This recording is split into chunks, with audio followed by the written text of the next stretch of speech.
What's going on, guys? It is Wednesday, the 13th of September. Happy birthday, Mama. I'm out in Missouri. She's out here. Going to come spend some time with her at the same time, kind of get some stuff done out here. It is also opening day for archery deer season this Friday. So another reason to be here.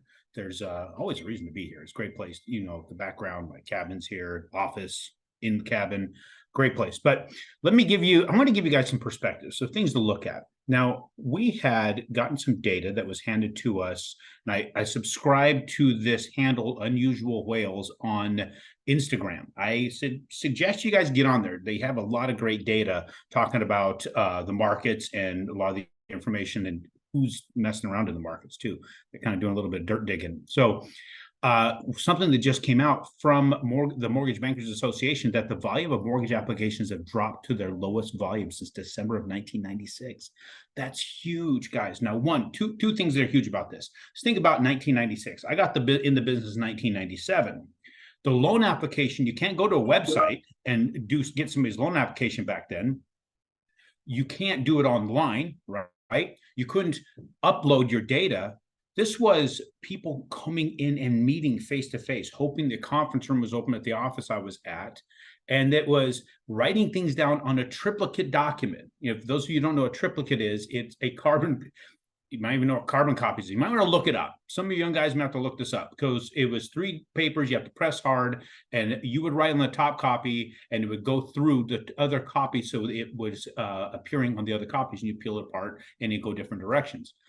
Things were either faxed in or hand delivered. You had to mail things to people, right? So we didn't have internet. In fact, AOL was the deal back then. AOL was number one, and you had to do the dial-up thing. There was no cable internet. It was a completely different time. And we have mortgage applications now lower than it was then, or close to the volume it was then. What does that tell us? People are really slowing it down. Extremely slow right now as far as the market is concerned, and we still did almost 100 applications last month. Thank you to people that do business with, that trust us with your business. We appreciate that. Now, this is why you trust us, because we're going to bring you information that's going to help you.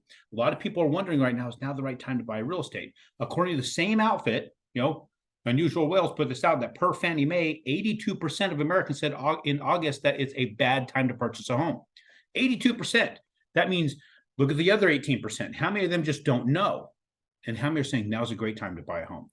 I'm telling you it's a great time. Why am I telling you? Because the crowd is going away from it. You should be running into it. We've talked about this. Now think about what's going on here, right? We've had the lowest interest rates in history coming up over the last 13 years, right? We had extremely low interest rates. Why were they low?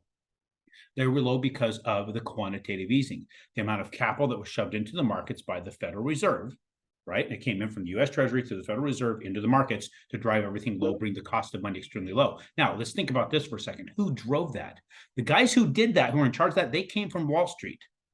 Now, who's running everything? Now, you can look it up for yourself. There's a lot of data that goes out there and says that the hedge funds, the BlackRocks, the, what do you want to call it, Vanguards and the State Streets, the one running everything, because they're the ones pulling the strings in the background, because they have, as I understand, under their management, nearly enough that's equal to half the U.S. GDP. That's ridiculous. So if they're pulling the strings, and the guys who did this came from Wall Street, and they drove the price of money really, really far down, so the price of everything would go up. And now the inventory for single-family housing is very, very light compared to the demand.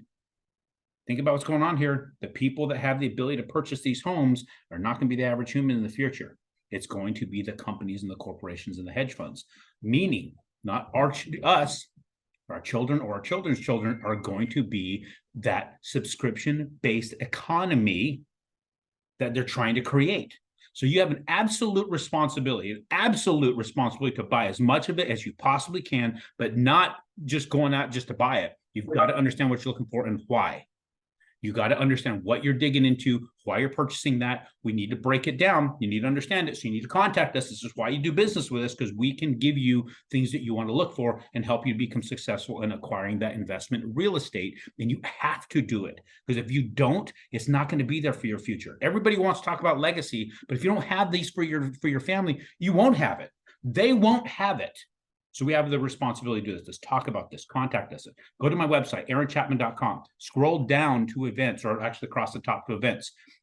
Click on the Memphis event. Come. It doesn't mean you're buying in Memphis. You're going to learn from a lot of amazing people. And it's one day, $250. That $250 is going to go to combat human trafficking, another massive problem that we have. There's a lot. Guys, the people in our future, our children, our grandchildren, they are at a lot of risk. And we can change part of that now. How? Coming to events like this, donating human trafficking, the people who are battling this out, and acquiring the freaking real estate. We need to do this. So get a hold of me. Let's talk it through. Now let's look at the charts real quick, because we always do that. Want to see where things are going with the markets. Still in the downward triangle that we've been showing. It's still pushing into that. We're kind of at the lower end of it. We didn't get a chance to go to the very top. These moving averages and trend lines and resistance levels, Fibonacci levels pushed us right back down. We're probably going to break out of it in the bottom again, hopefully push back up into it and stay this channel, but it's still downward, meaning rates are still creeping up. They're going to keep creeping up. They're at the levels they were back in 1996. Applications are level 1996. It's a repeat. Go against the grain.